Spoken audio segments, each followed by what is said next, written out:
Ah, yes. Now this is a channel I can get behind. Oh, sorry. You didn't see anything there. I certainly wasn't vainly admiring my own YouTube channel. No, of course not.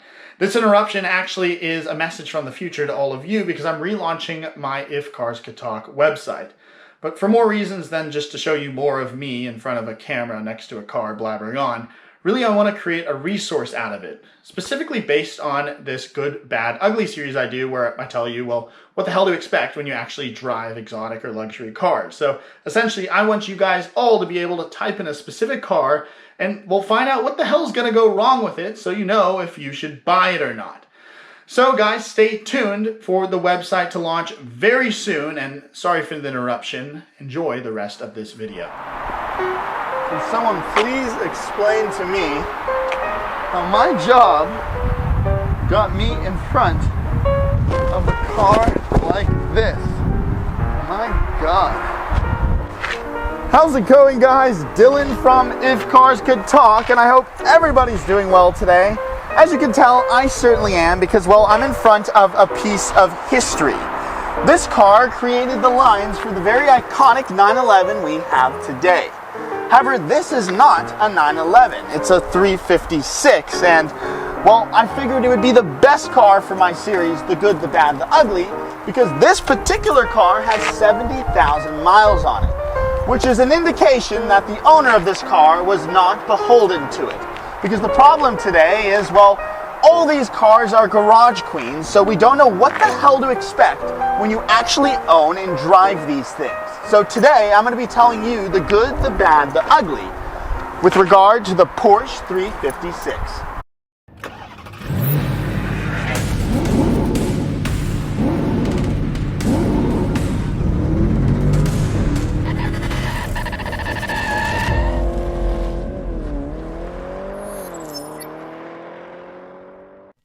You know how I know that's a good design? Because the original Volkswagen Beetle sold so well. Ha ha ha, okay, that was a little mean. It's because it hasn't changed. You see, Porsche is different because it's the same. While most other brands try to create revolutionary designs pushed by the pressures of the bottom line and their competitors' own design, these brands abandon their own design language by pushing for more and more and different and better. By getting rid of their DNA, their history, their indistinguishable lines, and ironically, those are all the cars with less design. So what did Porsche do? They decided to choose evolution over revolution.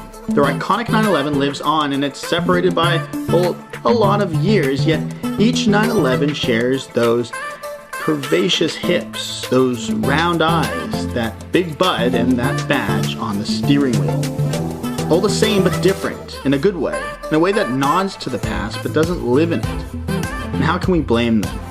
After all, we were cavemen not too long ago, and, well, even though we look similar to those guys with the dinosaur paintings on their wall, we've got flat screens on ours, and, well, if that's what evolution is, it doesn't sound too bad to me after all. Now, the first thing you need to know about 356s is there's a lot to know about 356s. I mean, the sheer variation of these cars and the sheer similarity makes them very confusing. But what you need to know is the devil's in the details. You see, there can be a difference as little as a badge on the top and, well, an engine underneath. And you see, those differences can mean the difference between a nice dinner and a nice house. Now allow me to take you through the encyclopedia of 356s. So in efforts of you not jumping off a bridge, I'm going to quickly just tell you the categories of the 356 rather than list every single bloody one they ever made, because nobody knows. So it starts off with the 356, the original Mac Daddy, and then they helped us out by listing them alphabetically from A to B to C.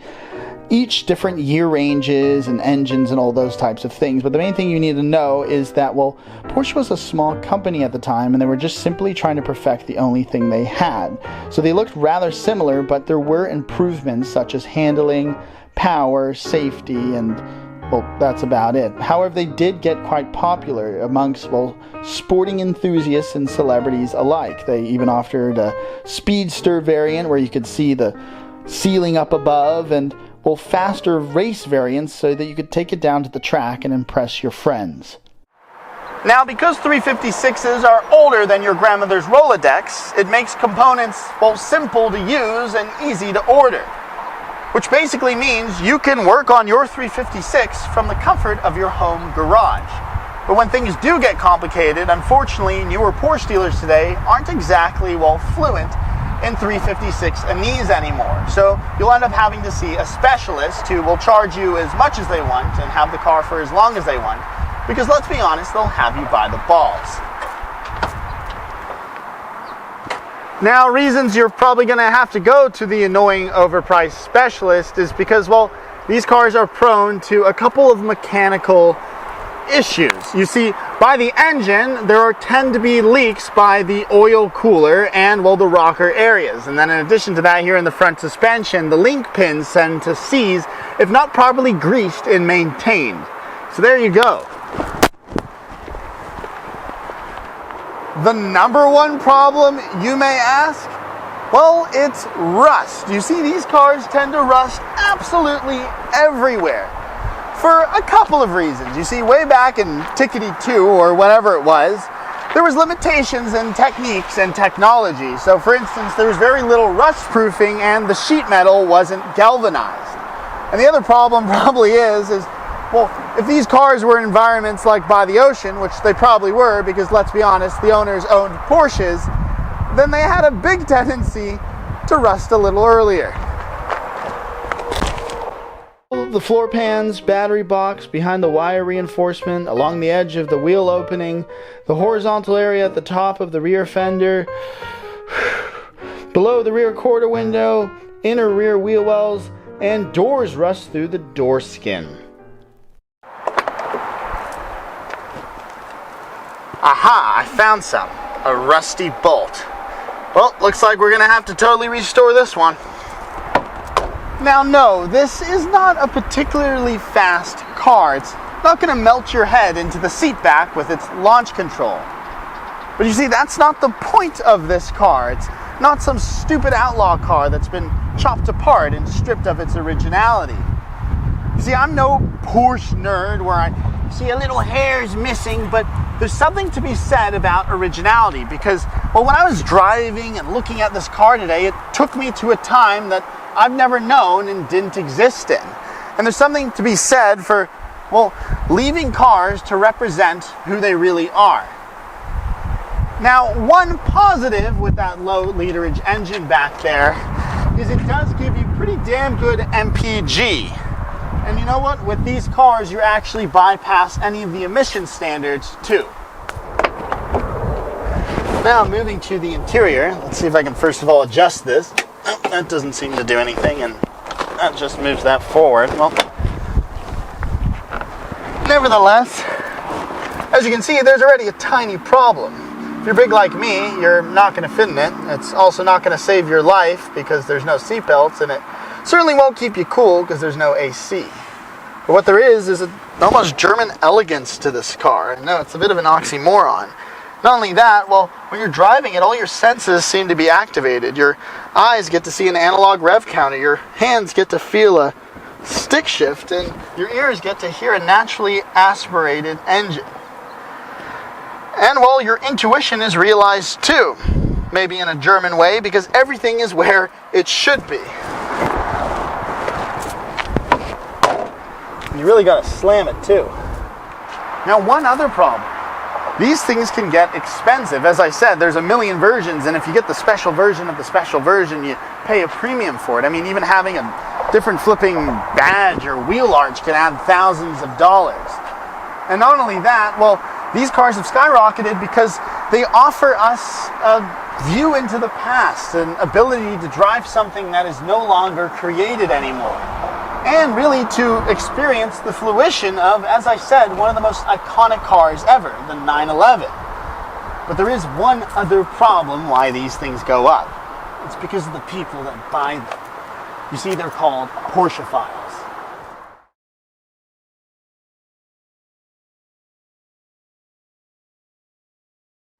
Now, the last thing I want to talk to you today about is the word replica. These cars seem to be more famous for being replicas than 356s.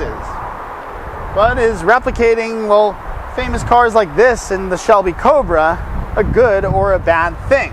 You see, on one end, it keeps our heroes alive, but does it dilute them? Is imitation crab sometimes a bad thing?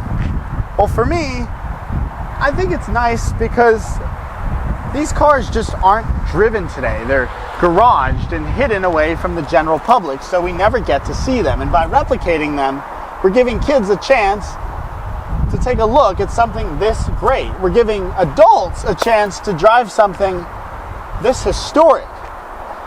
But maybe at the end it's not, because, well, when you do see one at Cars and Coffee, your mouth might just drop open a little bit wider.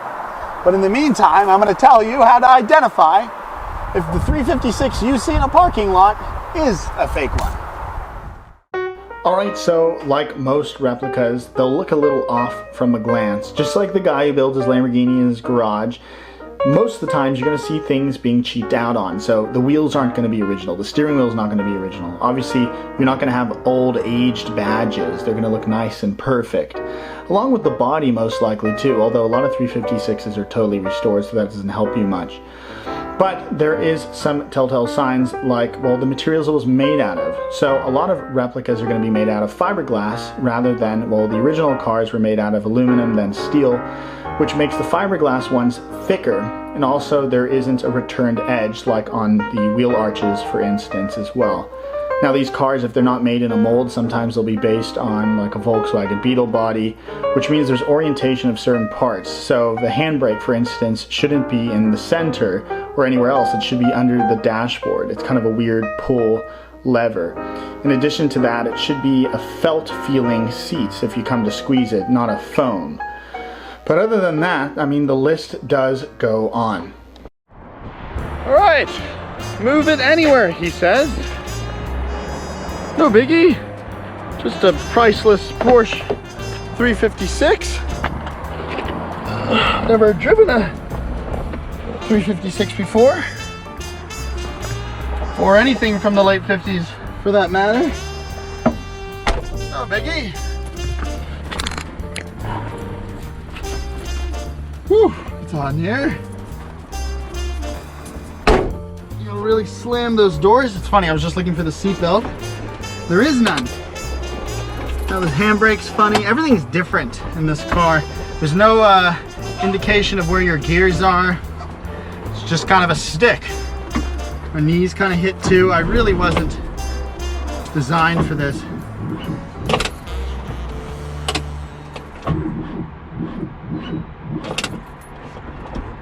Right.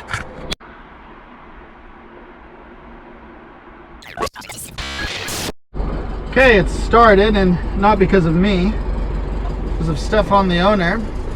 It's just interesting because these older cars demand so much more, and I guess that's what's kind of fun about the involvement I was telling you about. You've got to pump the gas on these carbureted cars when they're cold. But let's have a little fun with it.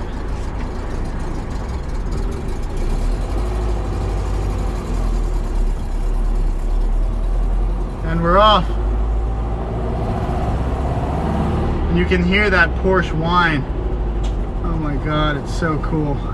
Bear with me, guys. I'm going to be very careful with this. It's just taking it around the block. Really. I mean, I have no business being in a car like this already.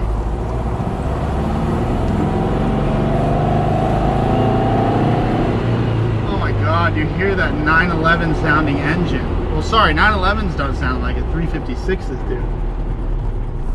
You really got to feed a lot of gas into it to get it going. Got to really step on the brakes as well.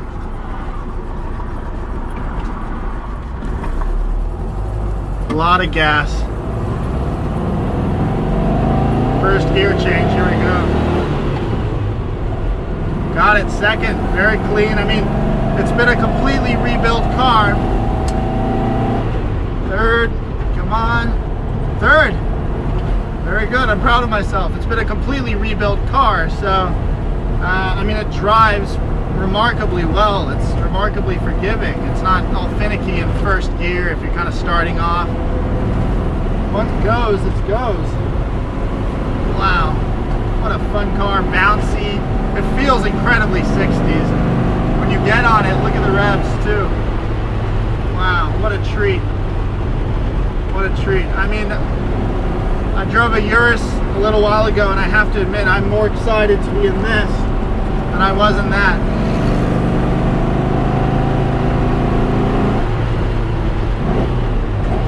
Flip to second. That's not second.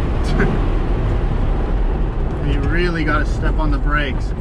With these cars, you really got to think ahead of time with braking. It's actually quite interesting. It's a completely different story. You really need to become a defensive driver with these older cars. It's not going to accelerate the same way. It's not going to brake the same way. It's not going to turn the same way. You know, you're not assisted with electronics, with the brakes, with the steering. It's a completely different situation. Wow. Really feeding a lot of gas. I'm sorry, I'd be more animated, but I'm trying to be incredibly careful and respectful of this car. It's such a new world to be in. I mean, this doesn't really drive like anything you're used to. It's very involving and rewarding because of that as well. Wow. It's also really disconcerting, the fact that I'm not wearing a seatbelt, and I'm boiling hot and I have no AC, but I don't care because I've got roll down windows. But it's so tactile. I mean, you have to feel everything. You can feel the little handles. Here we go. It's funny, the steering wheel's hitting my knees. The gear hits my knee when I go back down to second. I've got that much room. It ups to about 4,500 seems like, but it really winds out.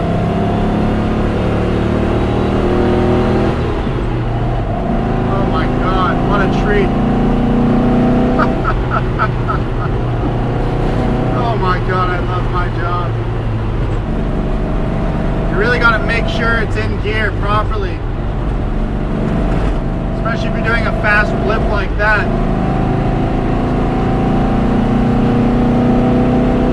It sounds unbelievably visceral and good. Unfortunately, it's time to give it back.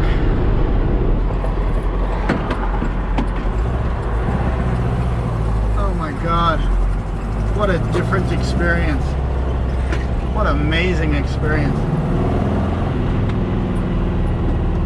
Such an amazing experience. I'm going down the wrong way. I didn't even realize it. Wow. That was just fun.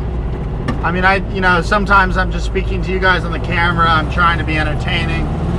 I mean, while I was driving that, I felt like I went to a different world. I haven't had this much fun in a car in a long time, and it's got 60 horsepower. Alright guys, so that is it, the good, the bad, and the ugly for the Porsche 356. And I just have to thank SV Motorsport for giving me the opportunity to film, well, an icon today, and that has to be one of the goods. It's literally an icon. It's the precursor to what we know of as the 911 today.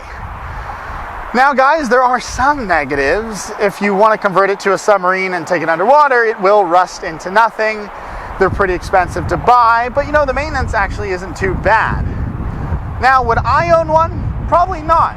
Main reason being is, well, the party trick of all Porsches. They all connect in some way, because no matter what 911 I would ever hope to own, well, it'll still share those wide hips, those round headlights, that fat ass, and, well, that emblem on the steering wheel. Now guys, if you want to see what type of equipment I use, check the Amazon links below. Guys, if you want to see me on more things, I'm of course on YouTube, Instagram, Facebook, and Twitter. Guys, if you like the video, give it a damn like, and you know what? Do subscribe. Thank you so much for watching. Peace!